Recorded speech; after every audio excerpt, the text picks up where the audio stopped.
Hey everybody, welcome back. We are here in Culebra in Puerto Rico, and this is a really pretty cool video for a number of reasons. First of all, this airplane that I've got here in the foreground, this is a really amazing little airplane. It's from Hangar Studios, and it is the Ryan Navion B, and it's pretty unique for a number of reasons. The first one being, of course, that it's, as far as I know, the first. Well, it might not be the first aircraft that is compatible with Microsoft Flight Simulator 2024, but it's certainly among the first. And it's also $10. You can get it at Sim Market. You can get it at kind of your regular places where you buy aircraft in the sim. And the other reason this flight is pretty cool is because the airport in the background is from SLH Sim Designs. This is their Culebra Airport, and this is the 2020 version. And I just ported it over to 2024, and it works perfectly. SLH is my favorite scenery designer. They do amazing work and do some really cool airports in the Caribbean. So we're gonna go. We're gonna go take a little flight today over to Beef Island in the British Virgin Islands. And the other thing I noticed is that it's definitely, there's no question that the trees are too tall in Flight Sim 24, just like they were in Flight Sim 2020. I actually don't think they were quite as too tall in 2020 as they are in 2024. These are way, way too tall. But I would say they should be about half the height that they are. And I would actually think that flying in here, when you fly into Culebra, you fly this approach right through the valley here. I think those trees are actually going to be problematic trying to do that. But let's get inside the airplane and check it out. It's a unique airplane for a couple of reasons. Um, let me just lock the. So this actually slides back and opens, and I didn't have any luck getting it to do that earlier, but I'm probably just doing it wrong. But you can actually open this, and it just literally slides right back the canopy, and you can fly it like that up to I think 141 knots, it says, which is pretty wild. But so it's a complex airplane. Fixed pitch propeller, retractable landing gear. The other kind of interesting thing about it, it's got a hydraulic system, which is pretty unusual for an airplane of this size. But CFD is all done. It just flies really, really nicely, and it's fast. It cruises about 160 knots, 160 plus, well, miles per hour, but uh, same difference. In the sense that 160 knots and 160 miles an hour are both pretty quick for a single engine piston airplane. So let's go rotating beacon on, mixtures and props full forward, master and battery switches on. Let's go fuel pump on. Let's make sure the fuel selector is on, and it is. I did that earlier and made a fool of myself. Fortunately, nobody was watching. Toes on the brakes. Let's crack the throttle. And turn the starter. And the oil pressure is good. And we're right about where we want to be for manifold pressure and RPM. So let's go avionics master coming on. And let's lean the mixture for taxi. Let's open the cowl flaps because it is hot out. The fuel pump sound is a little bit loud, but I've never been in an Navion, so I can't tell you whether that's accurate or not. But come over here and release the parking brake. It's an older aircraft. It was built, I think, in the 50s, kind of in the golden age of general aviation aircraft in the U.S. And it never really took off for whatever reason. So, no pun intended. It was never really that popular. I don't quite understand why. But this one's got, you know, these are the stock avionics. It's got the digital transponder. It's got the digital autopilot, which is pretty nice. So all in all, and you can use the PMS GTN 650, 750. Sorry for moving my head all around here, but I just gotta get myself set. All right, so let's release the brakes, and it will start moving pretty quickly once you do that. It's the ground handling is really good.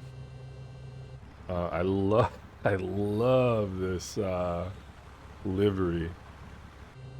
Never mind the fact that my name is Ryan, my last name.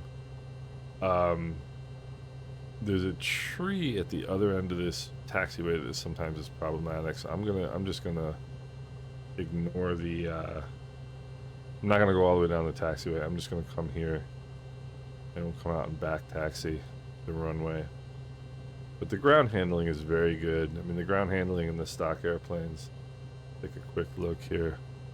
Ground handling in the stock airplanes is, in my experience, not real good. Let's turn so you gotta put the hydraulic system on in order to be able to use the flaps. We're gonna set the flaps for takeoff. And the other thing I need to do is set my altimeter. I'll do that the lazy way. I'm using the 2020 my modified 2020 keyboard, because I just see no sense in learning an entire new keyboard for no particular reason whatsoever. As you can see, yeah, I mean, those are just way too tall. But as you can see, the visibility out the cockpit is really good.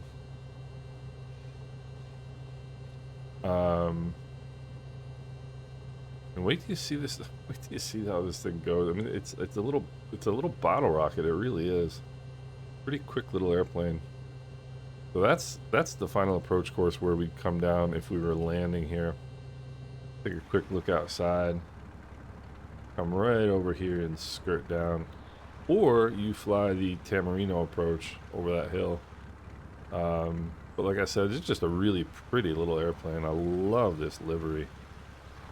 And you can't, the registration is dynamic, so that's Victor Papa Mike Tango Romeo.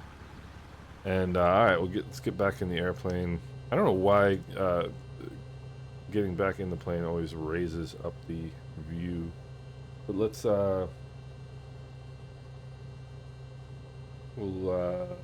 close the cow flaps for takeoff.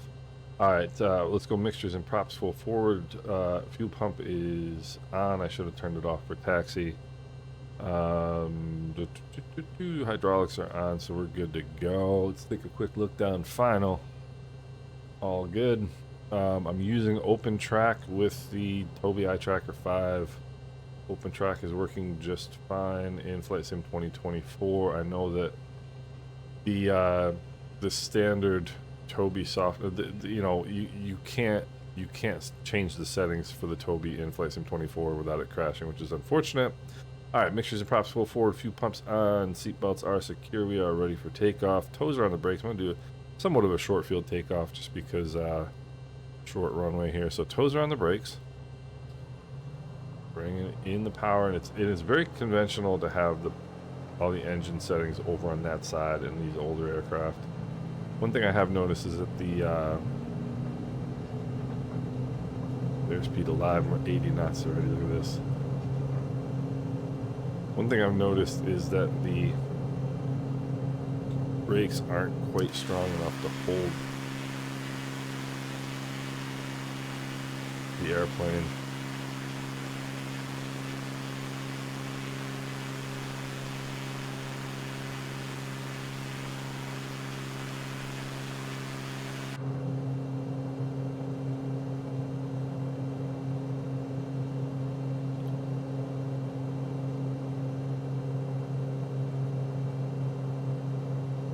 So I don't know what.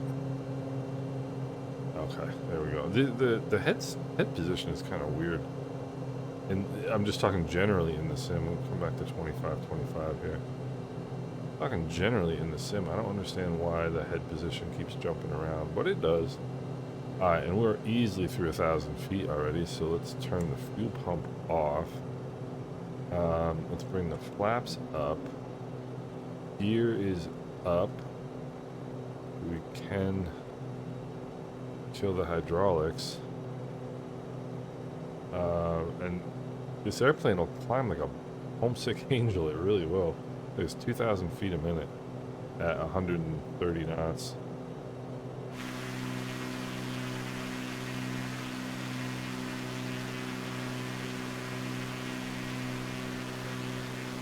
Keep Puerto Rico off there in the background.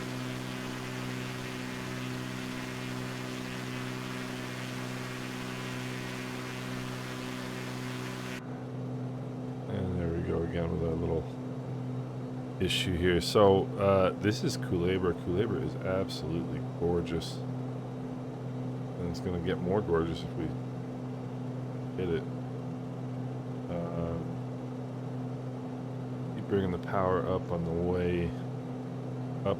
The only thing I've noticed about open track is a bit jumpy compared to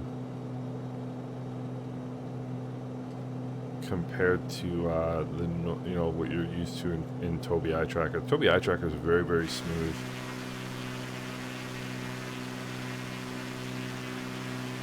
And you know what I mean? You have to reset your head position every time you return into the cockpit.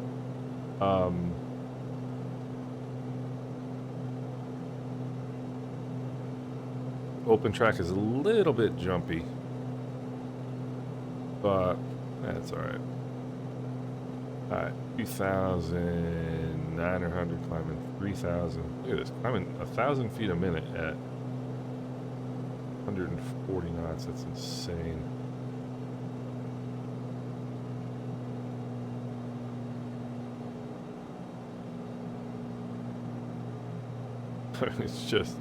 It's crazy performance for a single engine piston. This is like Mooney performance almost. Not quite, but not that far off either. Let's see here.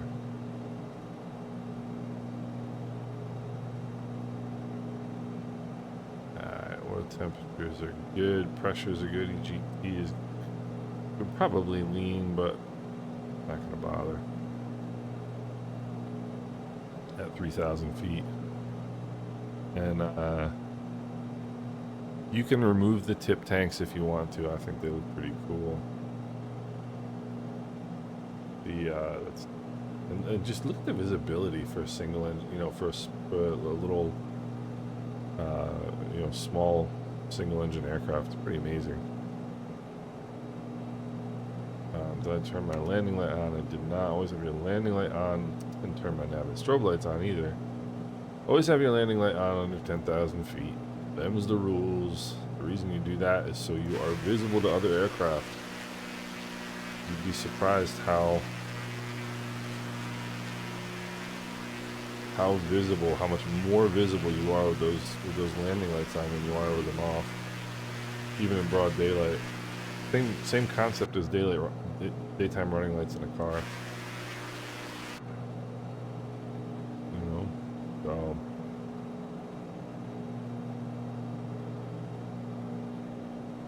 but yeah, I mean, here we are going along 160 knots, get back up to 3,000 feet here. 160 knots. I haven't tried the PMS GTN 650 or 750 in Microsoft Flight Simulator at all. Microsoft Flight Simulator 2024 at all. But that would definitely be a pretty significant upgrade. Pressure altitude, 3,000 feet. What is pressure altitude? Pressure altitude is your altitude when your altimeter is set for 29 or 9 or 2, the standard altimeter setting. There's all kinds of different altitudes. Pressure altitude. Density altitude. Density altitude is pressure altitude corrected for non-standard temperatures. What does density altitude tell you? Density altitude tells you what your engine performance is going to be like.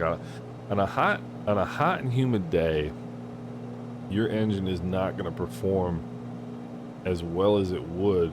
Your piston engine, your normally aspirated piston engine, that is not going to perform the same on a hot and humid day as it will on a cold day. Why? Why is that?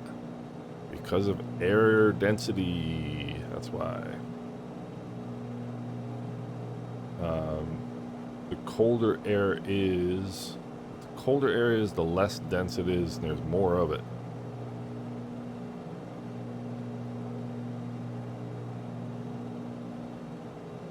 Means there's more air for your engine to gobble up.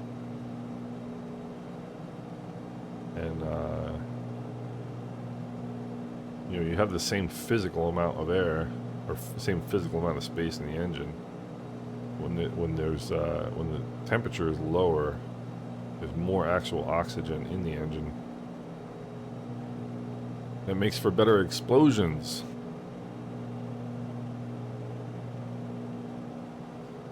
The density altitude, that's where you get people in mountainous terrain in like New Mexico in the summer, and they try taking off like they do out of their home airport in Illinois or Pennsylvania or Virginia, and they think it's no different, but you're at 9,000 or 10,000 feet density altitude, and you go to take off and your airplane either won't leave the ground at all, or when it does, it won't climb. Every year there's a couple people who do that and wind up exercising the option of their life insurance policy because you're not paying attention to density altitude.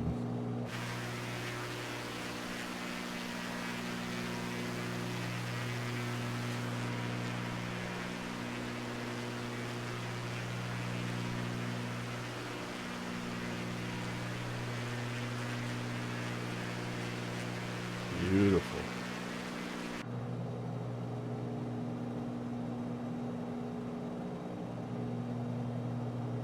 This is all standard scenery. There's no add-ons, no filters, no nothing.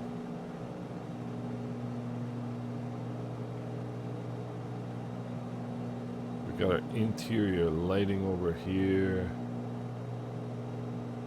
We've got all kinds of stuff. All kinds of good stuff. Over here we got our ELT. How long is your ELT good for? Let's ask some private pilot questions. Your ELT battery has to be checked, I think, every 2 years. Has to be checked every 2 years.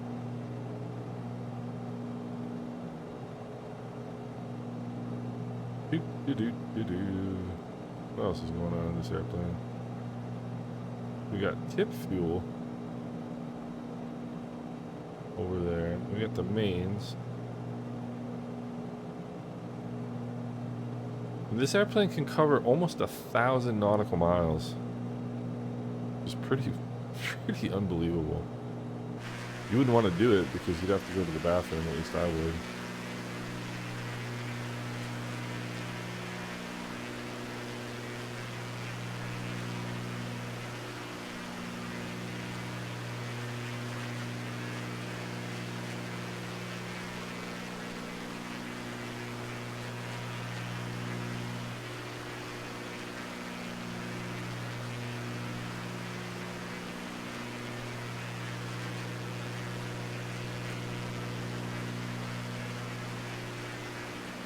Beautiful.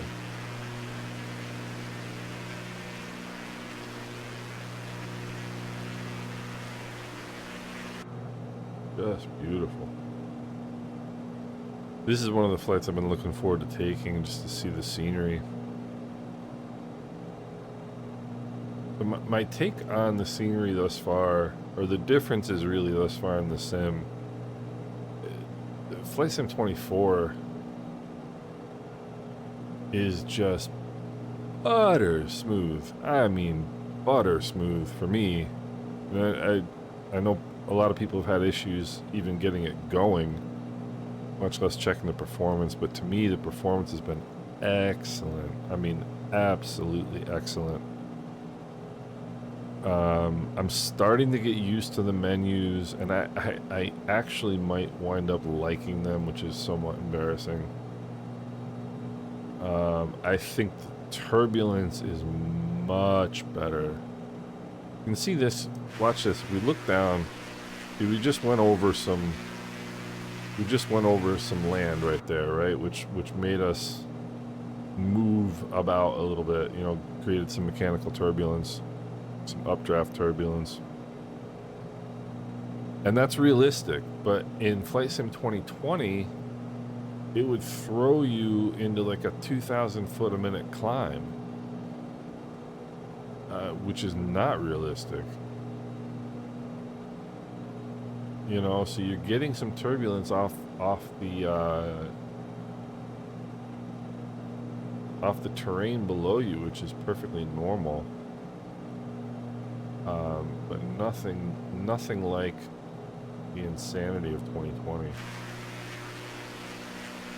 And I just think the watercolors look so much better. I think that this is actually this might be not the first day flight that I've done, but I've definitely done more dusk flying in this sim than I have daytime flying. And actually, look at this. That's the thing, is I think we're starting from so much. We have such a better starting point for this sim compared to 2020. 2020 was a legit like alpha release, and it took a good 2 years before it was a mature sim. This is absolutely not the case with this one. Look down there. It's absolutely not the case with this one. This is a full-fledged, legitimate flight simulator. I think the crosswind handling characteristics are much better on the ground, which they needed to be. You still can't really put in a good aileron correction on the ground for a crosswind, which is annoying. But just the overall crosswind handling, ground handling is much better, much better.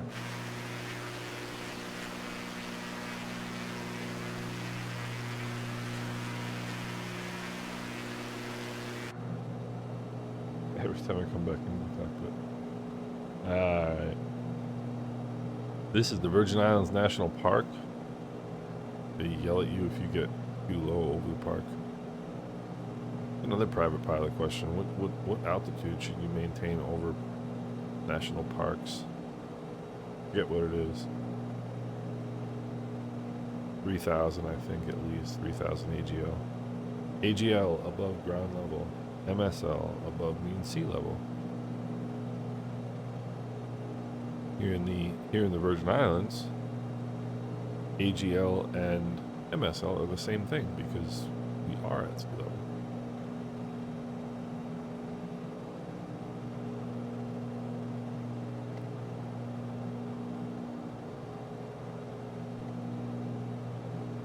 Alright. A little tickle in the old throat here.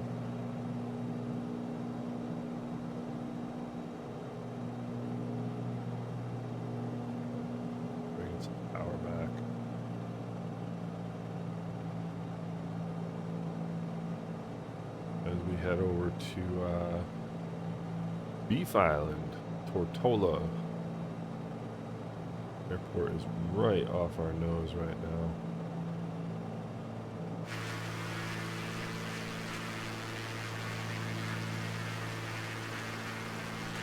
I mean, is that not a sharp looking airplane? I mean, it looks kind of, you can tell it's 50s futuristic, right?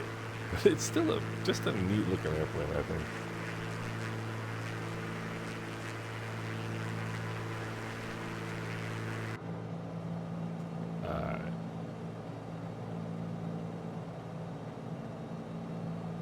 Let's see here.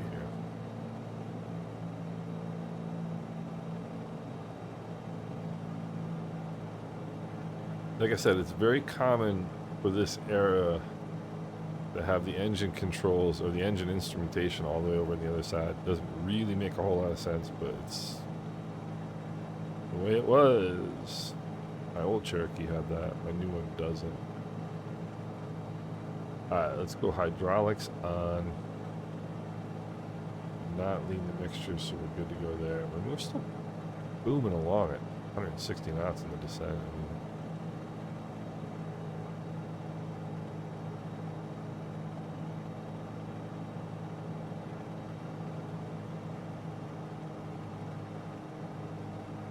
mean, and is it annoying to have to look over there and see, check what your RPMs are? Yes, it is. In real life, it's annoying.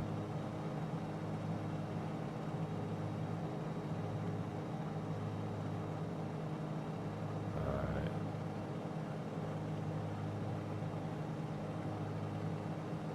And you kind of feel like you have a pretty, like a lot of fast airplanes. The thing about fast airplanes is fast airplanes are generally not easy to slow down.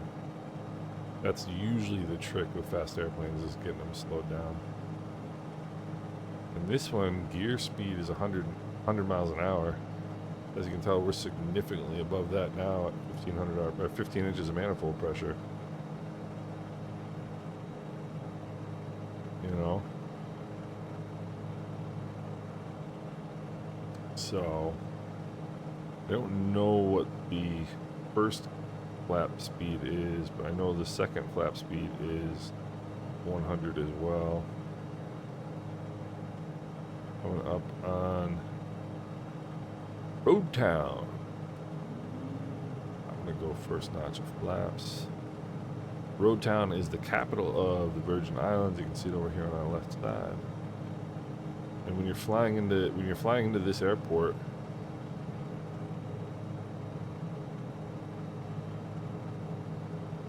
that's your visual reporting point. They ask you to report Road Town because they don't have radar.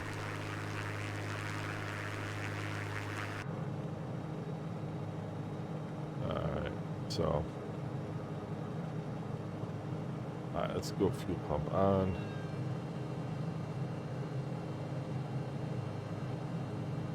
Gotta really get the, you gotta pull some power to get this thing slowed down. Amazing. To get down into gear speed or drop the gear, and that's gonna make it a lot easier to keep the speed down. Alright, there goes the gear. That's better. Gear down 3 green.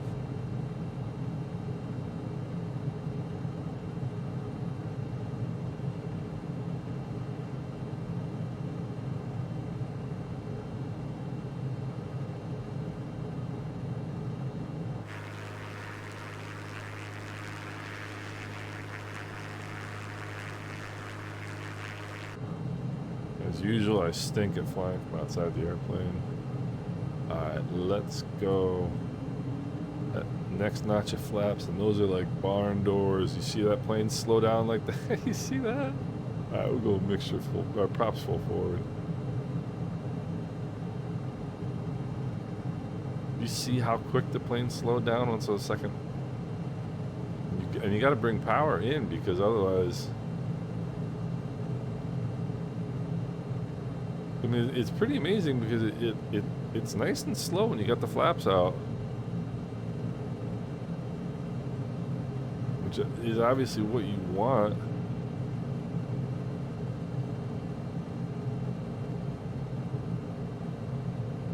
But I tell you,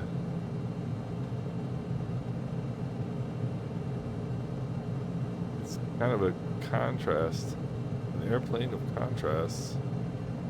I'm gonna hold this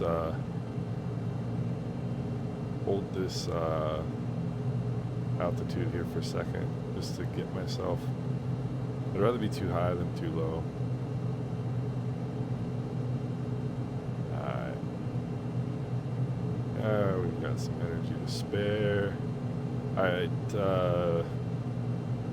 fuel pump side, mixtures and props full forward. Gear is down, seatbelts are secure, flaps are set, pre-landing checklist is complete. You come right over the edge here. See, we're 2 white, 2 red right now, which is perfect.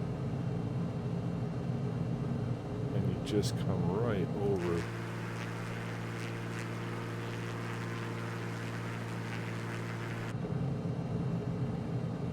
The edge of that hill.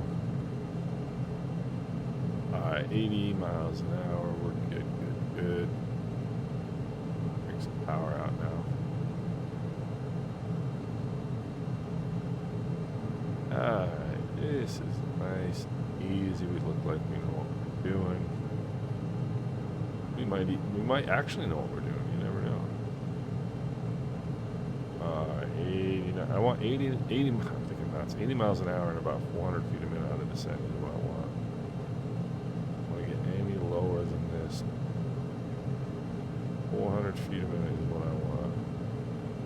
Definitely a bit of a right crosswind. Feeding in some power.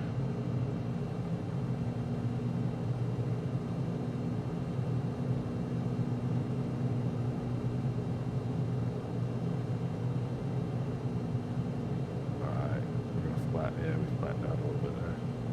That's alright. Look at the water, it looks just amazing. But the plane feels alive, but it doesn't feel jumpy like they did in 2020. The realistic turbulence to me feels great.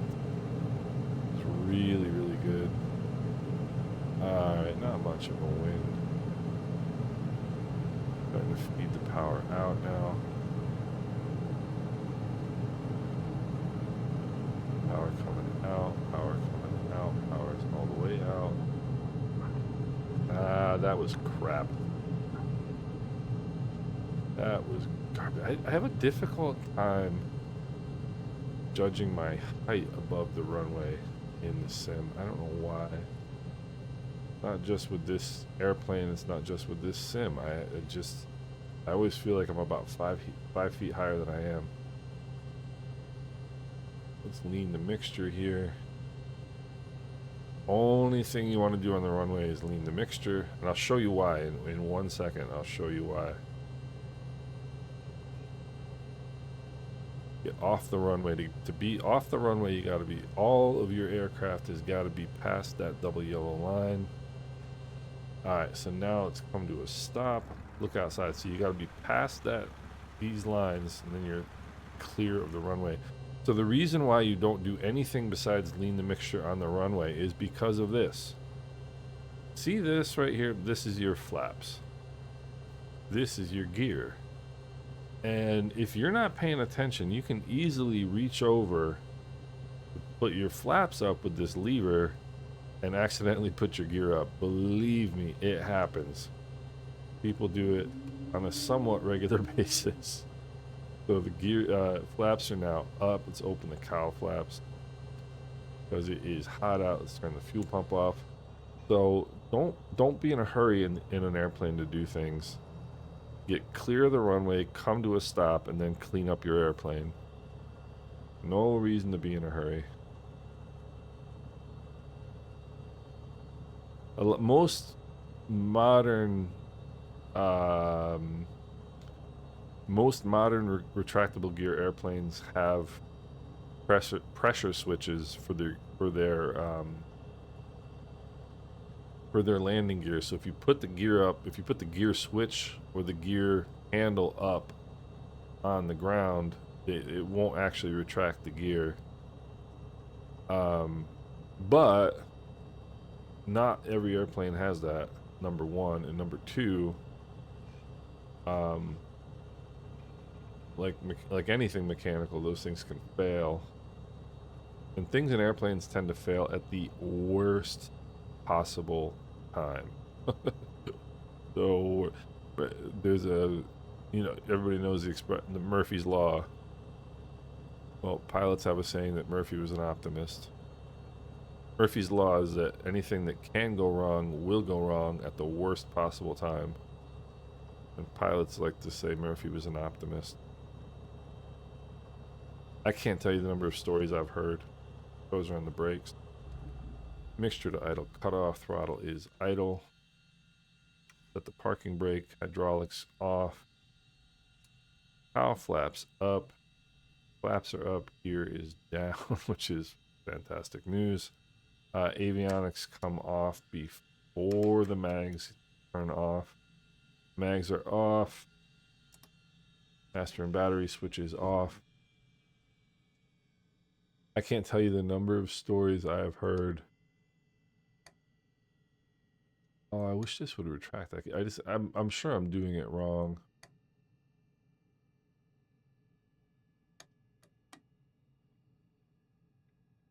I would love to be able to get this opened.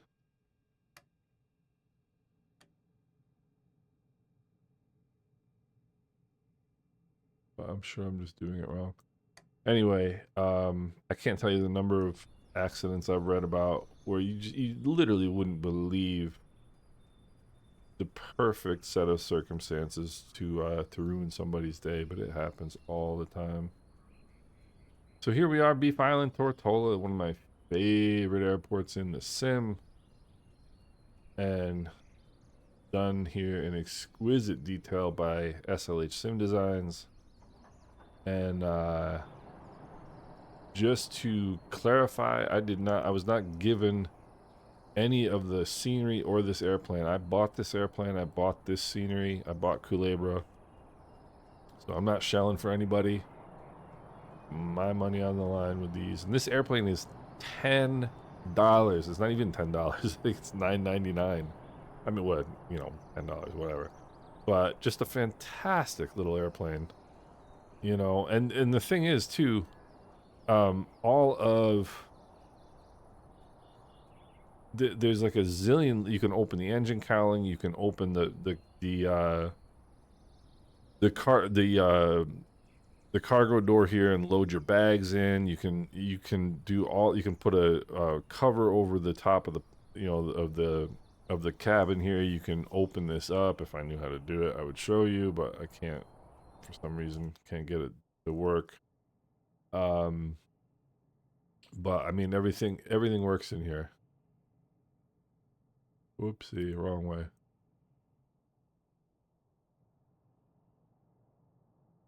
Look at that. It says Navion on it. That's great. I wish it would open.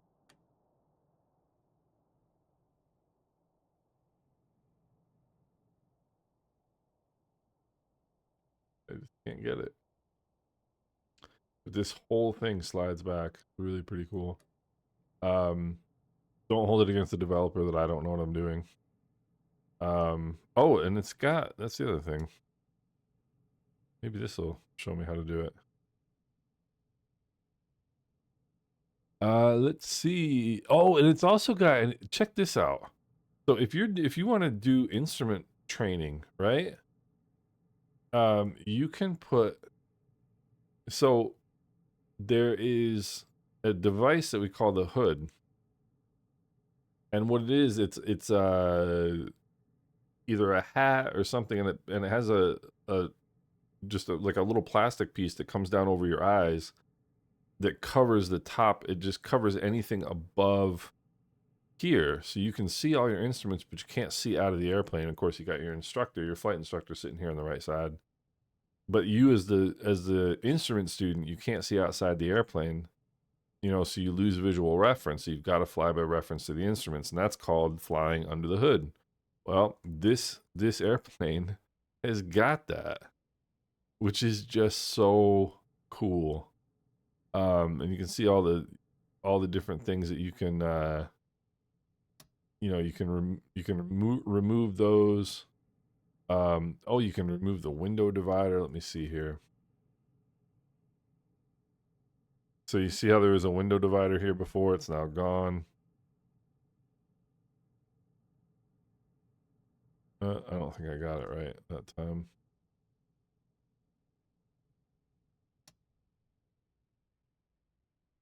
See how that was there. You Get rid of the hood here. But it's just, you know, all this stuff you can do is really, really neat, and you can clean the airplane. I just love it. I think it's a really neat little airplane.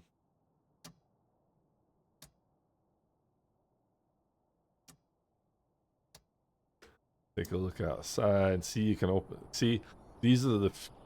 You see this? That's the fuel, the tip tanks. You can see the engine cowling here. Get back in here. I like it without that window divider. It looks really cool.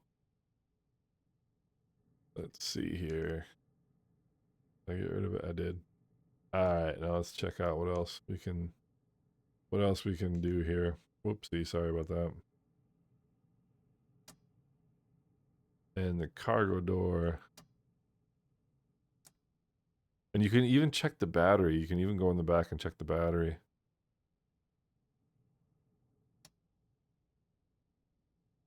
Ah, look at this.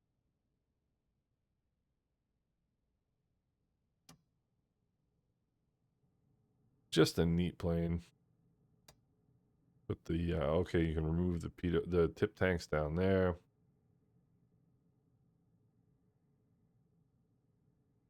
Tie downs and chocks. Get inside here. See, we got our chocks. Got our tie downs. That's not going anywhere.